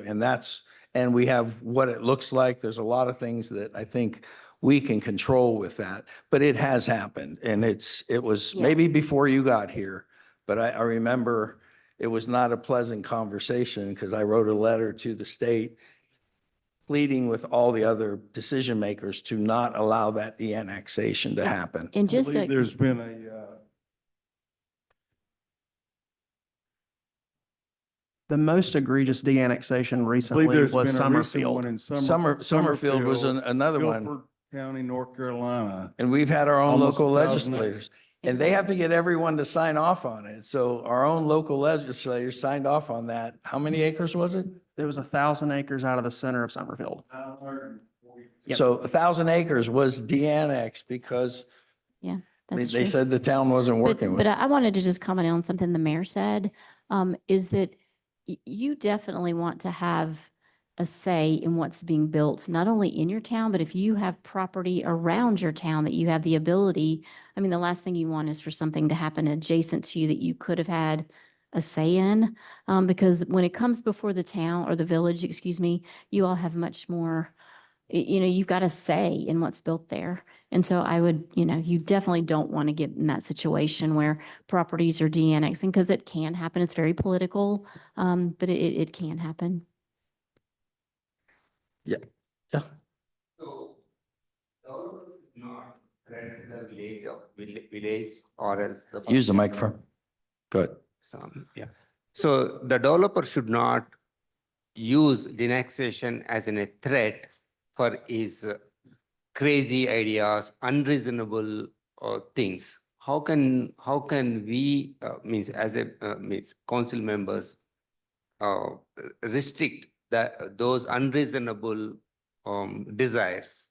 Something like means, okay, if you don't allow me to establish a commercial only, even though that lot not suitable for commercial only, very small lot.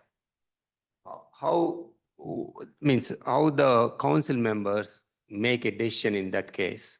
So let the remaining people of village of Marvin people suffer with accepting means their desire, or else do they make any kind of a meaningful adjustment instead of a commercial only, make it as in a residential with some relax on the setbacks and all those things? Here.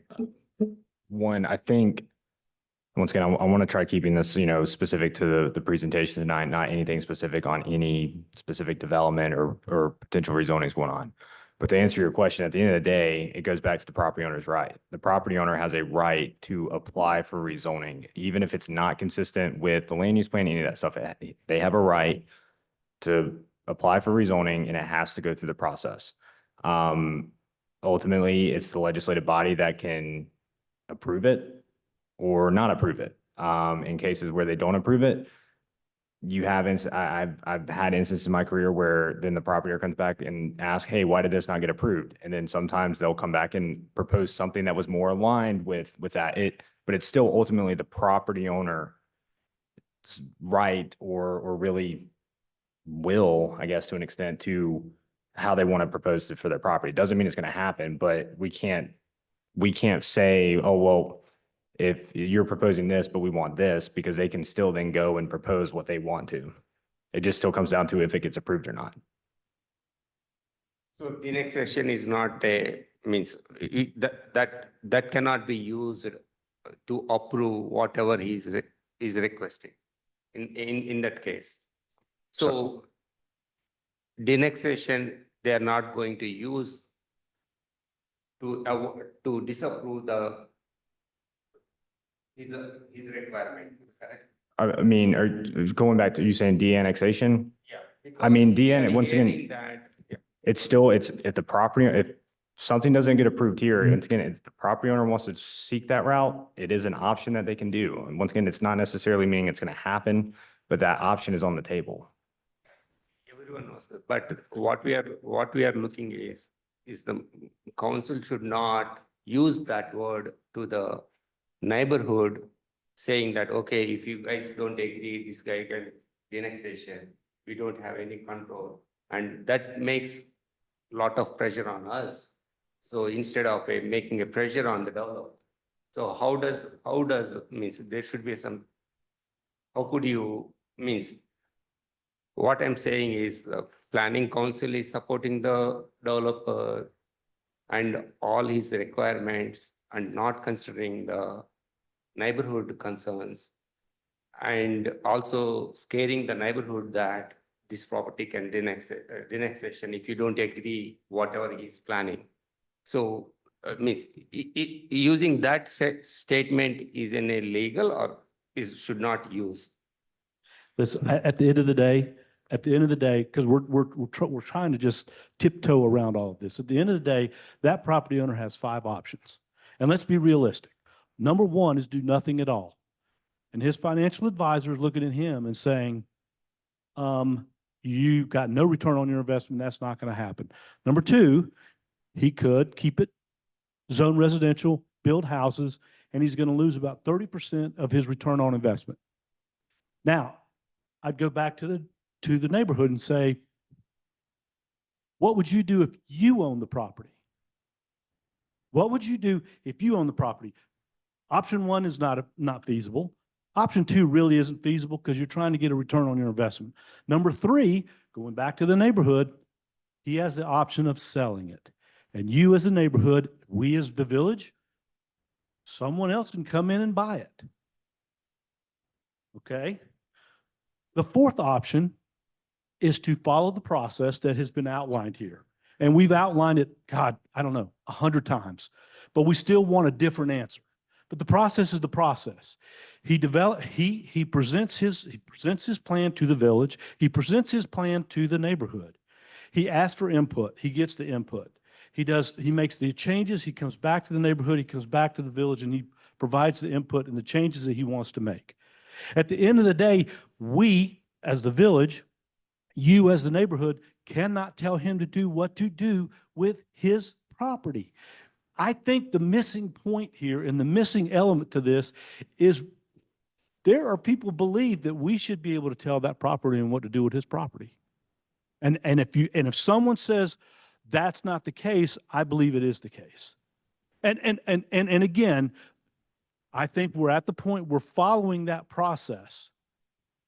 But at the end of the day, just to tell, and then again, option number 4, as I was just outlining, is for this council to work with the developer, to do everything we can to have a seat at the table. I'm not for or against it. But option number 5 is we say no. You know what? As Hunter said, we decline it. We go, no, we're not going to approve it. Then we don't have, you, council, no one else has a seat at the table. And then that developer gets to do whatever he wants to do with that piece of property. So I'm just stating, what's that? No. He still had, but that's a tool in his tool bag. But again, I think the missing point here is that piece of property can be handled in a couple of different ways. One is, as the neighborhood, go purchase the piece of property. And then you know what? Keep it. Keep it just the way it is. You don't have to mess with it. No one has to mess with it. But at some point in time, you're going to come back to the council and go, you know what, we need to develop this, or you know what, we're going to lose money on this, or we'll break even on it. We'll put some houses on there and we'll break even on it. But you're not really into it for return on investment. So the developer, I point here, but there's all the properties throughout the village of Marvin. Somebody owns that piece of property, and that developer has options to do.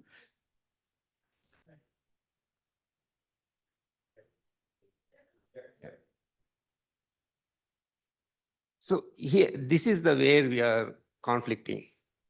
That property is not suitable for whatever is the land use plan is, they made it. Who determined that? Means it means Who, you made a statement, and I just want to know who made that determination? no, everyone feels that, Mr. Who did? Everyone feels that is what happened. No, because we're not, I appreciate it. And listen, this thing has been beat to absolute death. This is not about feelings. This is not about emotion. This is about you feel it's not suitable. I'm not here to feel who feels something is right, something's wrong. It's about facing the facts of what if you can show me, and you can show this council, and I'd love to see it, because give me ammunition from your standpoint, because the whole council wants that as well. Without feeling, show me where it is not suitable for what he's doing. And if it's not, bring that up to the developer and prove to the developer, show the developer facts. This is not suitable for this. And that's not my feeling. It's not how I feel. It's about what's in fact. What is in the land use plan? What are in the ordinances? No, yeah. I would like to just say, like, We will discuss some other platform. I think this may be the right platform. But this is not my only feeling. With the right numbers and right proofs and everything, we can present it. So I don't want to make this as an.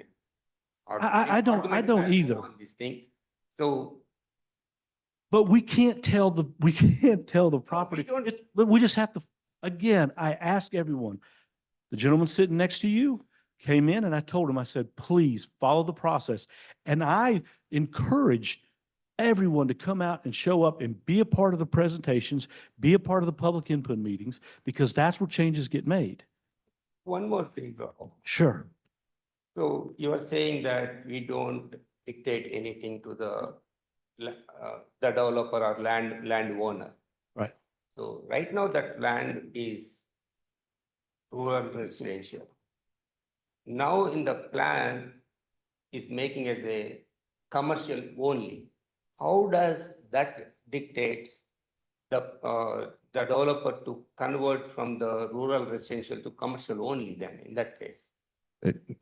I will answer that, or Lynn. In short, I think this has been answered previously.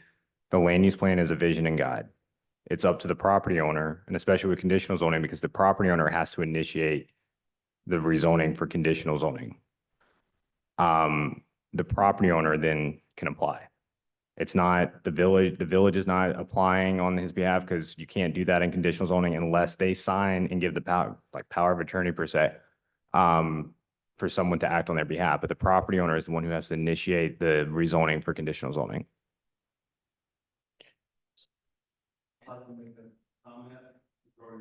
Did you pass the microphone? Microphone, we still got it. It's on recording.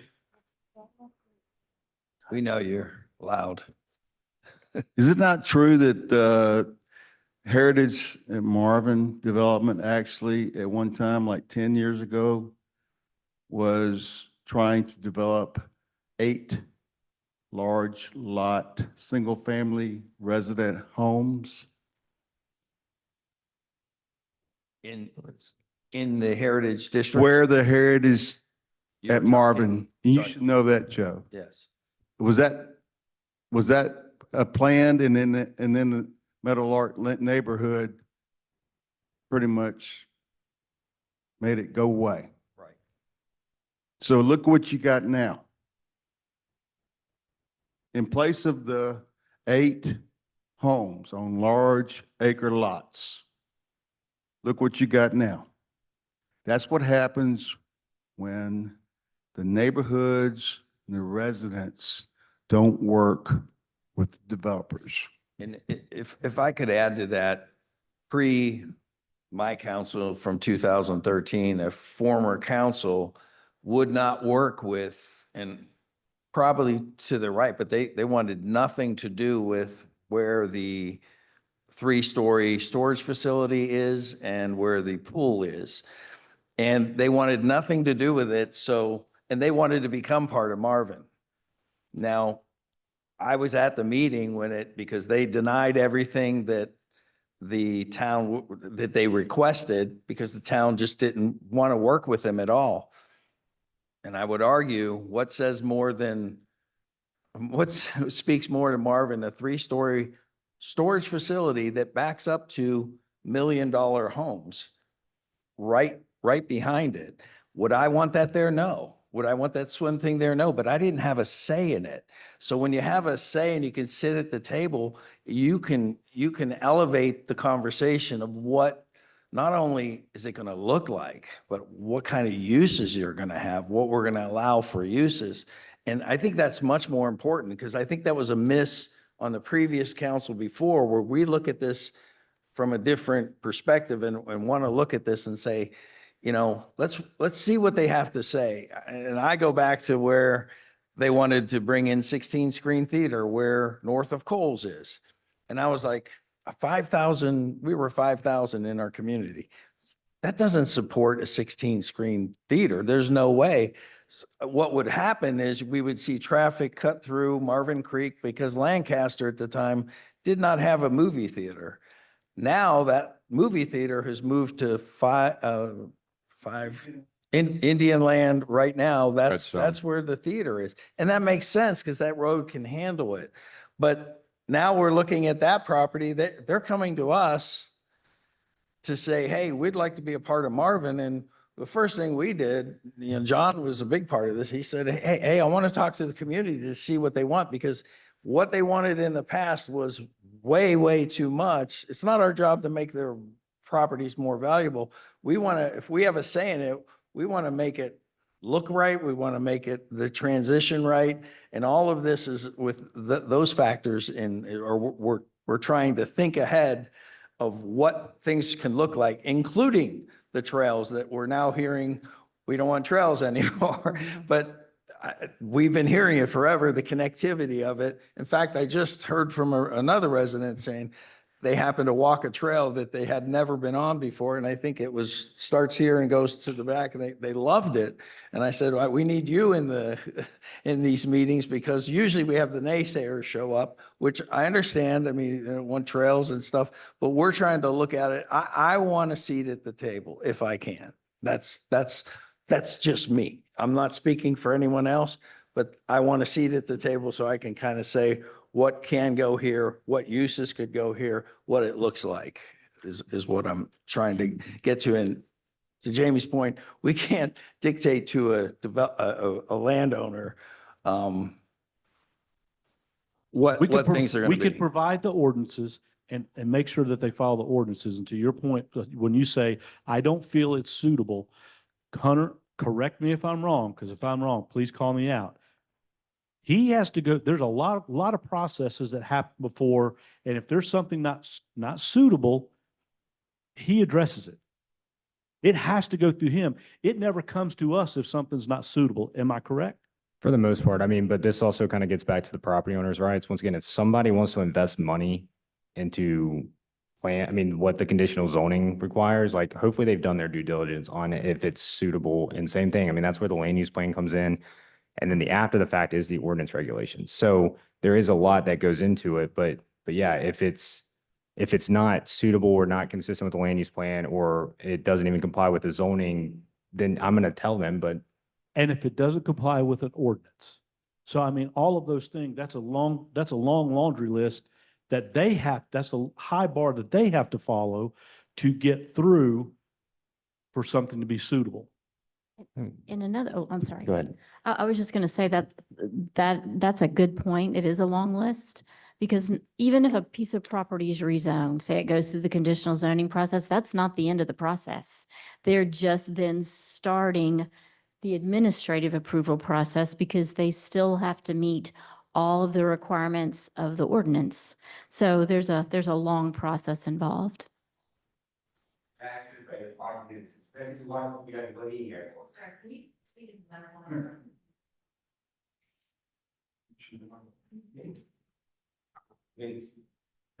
The more worrying point is all of the minimum requirements are avoiding by the ordinances.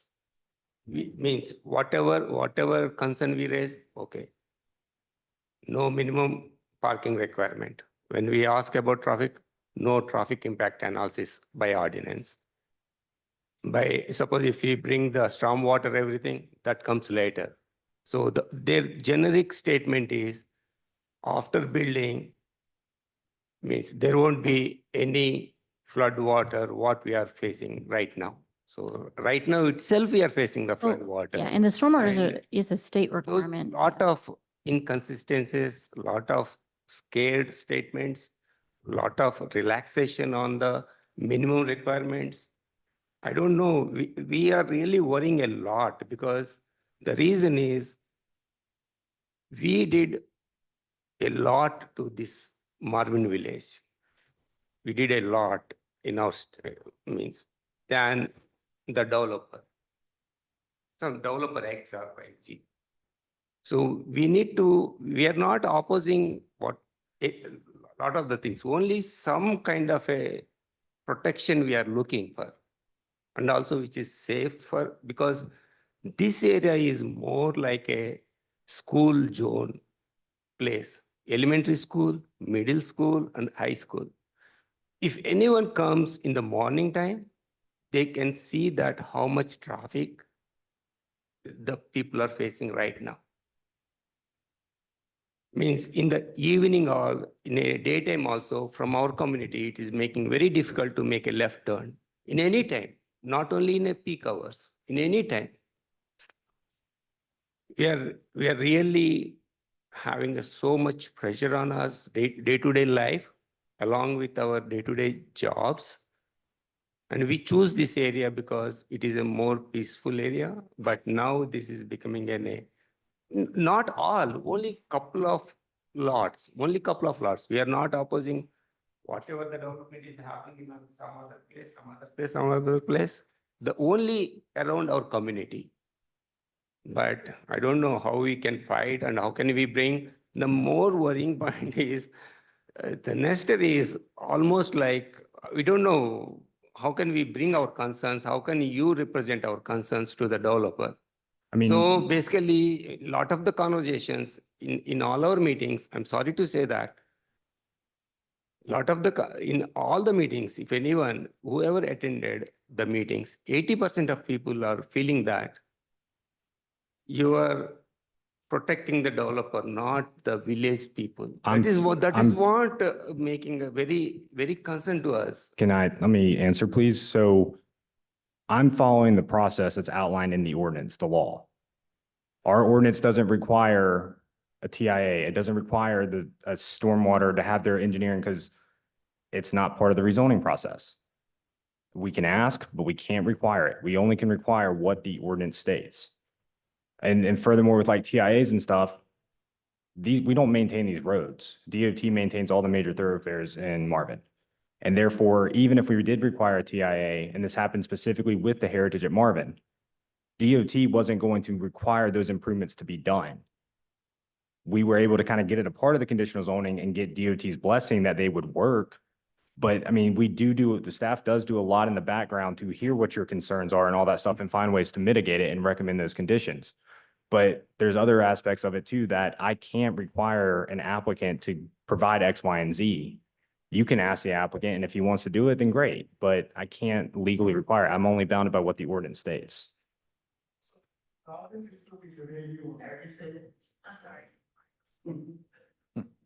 So the ordinance is new, very new, right? It's a new ordinance that has been developed recently, right? That brought into existence. So which means it has a lot of gaps based on what you're saying, because we did not put minimum parking ratio. We did not put it. I mean, it is not captured in our ordinance. So why can't we make an addendum to the ordinance saying that going forward, make sure that there is minimum parking And that's requirement? yes, once again, ordinances are a living document. They're meant to be amended, they're meant to be changed, all of that stuff. Yeah, that's right. But to answer your question specifically, the reason why there's no parking minimums in the Heritage District is because that is what was identified way before me.